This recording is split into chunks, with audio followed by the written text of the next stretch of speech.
ఈరోజు అయితే banana juice ఎలా చేద్దామో చూసేద్దాం. నేనైతే 2 బనానాస్ తీసుకున్నాను నాకు తగ్గట్టు. నేనైతే ఆల్రెడీ కట్ చేసి పెట్టేసుకున్నాను ఆల్రెడీ. మా మమ్మీని అడిగితే ఇది మెత్త ఉంది బనానా, కాబట్టి నేను మంచిగానే ఉంది, పాడేం కాలేదని అన్నది మా మమ్మీ. అయితే కట్ చేసుకొని పెట్టేసుకున్నా. ఫస్ట్ సన్నగా కట్ చేసుకోవద్దు, ఫస్ట్ దొడ్డుగా కట్ చేసుకోవాలి గాయస్. తర్వాత ఏం చేయాలో ఇప్పుడు చెప్తా గాయస్. ఇప్పుడైతే ఇవి కట్ చేసుకొని పెట్టుకున్నా గాయస్. నేను డ్రై ఫ్రూట్స్, నట్స్ నా దగ్గర అవి దాని పేరు తెలియదు గాయస్, ఇంకో నట్స్ ఉంటాయి, అవి లేవు కాబట్టి నేను ఇది ఒక్కటే తీసుకున్నా. కావాలంటే మీరు అది కూడా యాడ్ చేసుకోవచ్చు. సన్నగా కట్ చేసుకోవాలి. తర్వాత నేనైతే దీనిలో బనానాస్ వేసుకొని పెట్టుకున్నా. దీనిలో అయితే నేను పాలు వేసుకుంటున్నా. ఇప్పుడు మీకు కావాల్సినంత మీరు పోసుకోవచ్చు. నేనైతే ఇట్లా పోసుకుంటున్నా కొంచెం.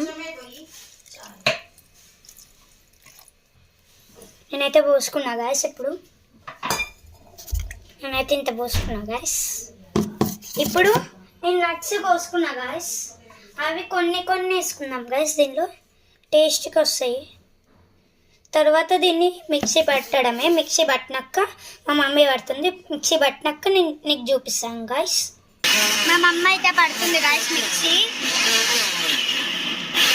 నేనైతే మిక్సీ పట్టుకున్నా గాయస్. మీకు కావాల్సి అనుకుంటే ఐస్ క్యూబ్స్ కూడా వేసుకోవచ్చు గాయస్. మీరు మిక్సీలో వేసుకొని తర్వాత గ్లాసులో వేసుకొని కూడా వేసుకోవచ్చు గాయస్ పైన. ఇప్పుడైతే నేను గ్లాసులో వేసుకుంటున్నా గాయస్.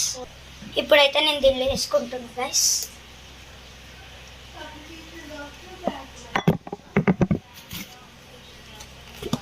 ఇదైతే వస్తలేదు గాయస్ నాకైతే. చూడండి గాయస్ అంత బాగా పూస్తాను.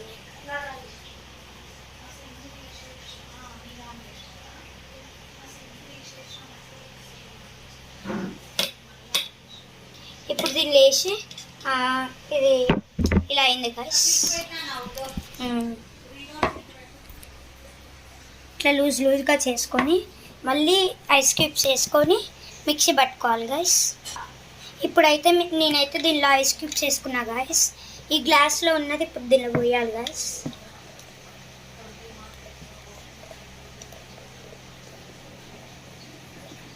మళ్ళీ దీన్ని మిక్సీ పట్టాలి గాయస్.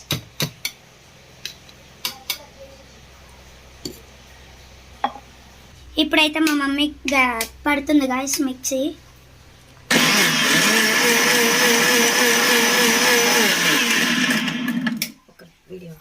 ఇప్పుడైతే పట్టుకున్నాక